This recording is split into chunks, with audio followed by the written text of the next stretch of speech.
रामपुर एक शांतिपूर्ण गांव था, जहां अधिकतर लोग खेती-बाड़ी करते थे।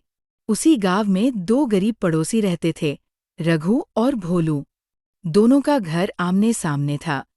रघु मेहनती था, ईमानदार था, कम पैसों में भी खुश रहता था।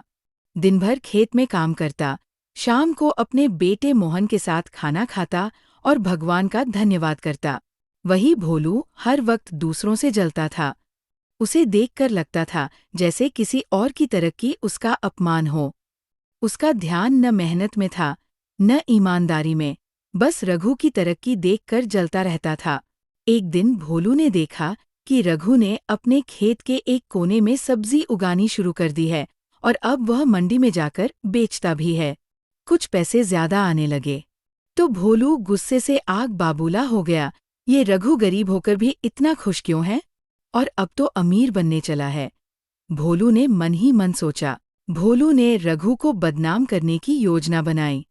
वह रात को रघु के खेत में जाकर सब्जियों को कुचल देता, कभी पानी की टंकी फोड़ देता और कभी कीचड़ फेंक देता। रघु को लगा कि ये सब जानवरों का काम है। कुछ दिनों तक ये सिलसिला चलता रहा। एक रात रघु का बेटा मोहन छिपकर बैठा था।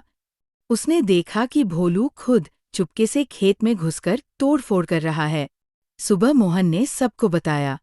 गांव के सरपंच ने जब भोलू को बुलाया तो पहले तो वह मुकर गया, लेकिन जब मोहन ने उसकी चप्पलों के निशान खेत में दिखाए और रात की एक पुरानी तस्वीर जो उसने मोबाइल से खींची थी वो दिखाई, तो भोलू की पोल खुल गई। गांव वालों ने भोलू को पंचायत में बुलाकर उसे जमकर फटकार लगाई।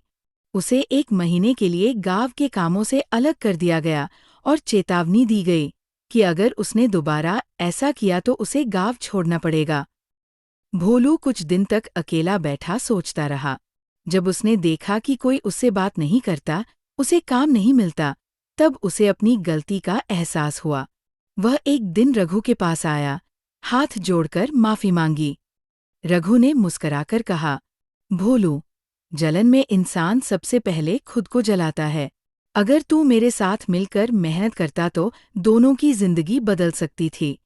भोलू ने रघु के साथ काम करना शुरू किया। दोनों ने खेत को और बेहतर बनाया। रघु ने सब्जी उगाना सिखाया और भोलू ने गांव के दूसरे लोगों को भी जोड़ा। कुछ महीनों में दोनों की हालत सुधर गई। भोलू अब पहले से शांत और सहयोगी हो गया था। गांव वालों को भी भोलू पर दोबारा भरोसा हो गया।